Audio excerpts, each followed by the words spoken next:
আসসালামু আলাইকুম, আপনাদেরকে আমার কুইক অ্যান্ড ইয়াম্মি চ্যানেলে স্বাগত। শনপাপড়ি তো কিনেই খান, আজ তাহলে বাসায় বানিয়ে দেখুন। আজ আমি আপনাদের জন্য নিয়ে এসেছি হোমমেড শনপাপড়ি রেসিপি। চলুন তবে রেসিপিটি দেখে নেওয়া যাক। শনপাপড়ি তৈরির জন্য আমি চুলায় একটি প্যানে নিয়ে নিব 1 কাপ ময়দা। ময়দাটা ভালোভাবে ভেজে নেব। ময়দাটা ভাজতে ভাজতে যখন দেখবেন কিছুটা কালার চেঞ্জ হয়ে এসেছে, তখন বুঝে নেবেন ময়দাটা ভাজা হয়ে গিয়েছে। শনপাপড়ির জন্য আমার ময়দা ভাজাটা হয়ে গিয়েছে। এবার চুলায় একটি প্যানে নিয়ে নিব 1 কাপ চিনি। এতে দিয়ে দিব 1/4 কাপ পানি। ভালোভাবে নেড়ে চেড়ে নেব।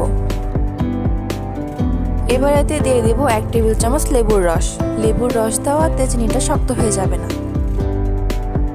এবার এখান থেকে সামান্য চিনির শিরা নিয়ে পানিতে দিয়ে দেখব। পানিতে দেওয়ার পর যদি শিরাটা দলা পাকিয়ে যায়, তাহলে শিরাটা নামিয়ে নেব। আমাদের শনপাপড়ি তৈরির জন্য মেন উপকরণটা তৈরি। একটা স্টিলের প্লেটে আমি ঘি ব্রাশ করে নিয়েছি। এবার এখানে চিনির শিরাটা দিয়ে দেব। গরম অবস্থাতে এটা চামচ দিয়ে কিছুক্ষণ নাড়াচাড়া করতে হবে। যখন কিছুটা শক্ত হয়ে আসবে, তখন বাকি কাজটা হাত দিয়ে করতে হবে। গরম অবস্থায় করতে হবে। ঠান্ডা হয়ে গেলে চিনির মিশ্রণটা শক্ত হয়ে যাবে, তখন আর শনপাপড়ি তৈরি করা যাবে না। আমি ঠিক যেভাবে করছি আপনাদেরকেও ঠিক সেভাবেই করতে হবে।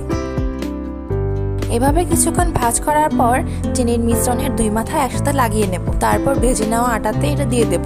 এবার চেপে চেপে চিনির মিশ্রণটা বড় করে এটা ভাজ করে নেব। এই প্রসেসটা 10 থেকে 15 বার করতে হবে। খেয়াল রাখতে হবে যেন ছিঁড়ে না যায়। প্রতিবার ভাজ করার পরই আটা দিয়ে দিতে হবে। আমার প্রসেসটা ফলো করলে আপনারাও শনপাপড়ি তৈরি করতে পারবেন। এভাবে 10 থেকে 15 বার ভাজ করে নেওয়ার পর দেখা যাবে এটা সুতার মতো হয়ে এসেছে। তৈরি হয়ে গেল শনপাপড়ি। আপনারা দেখতেই পাচ্ছেন কতটা সুন্দর হয়েছে। পারফেক্ট শনপাপড়ি। সামান্য ডেকোরেশনের জন্য আমি লাভ শেপ দিয়ে নিয়েছি আর উপরে কিসমিস দিয়ে নিয়েছি। এরকম সুন্দর সুন্দর ভিডিও পেতে আমার চ্যানেলটি সাবস্ক্রাইব করে আমার পাশেই থাকবেন। সবাইকে অনেক অনেক ধন্যবাদ। আল্লাহ হাফেজ।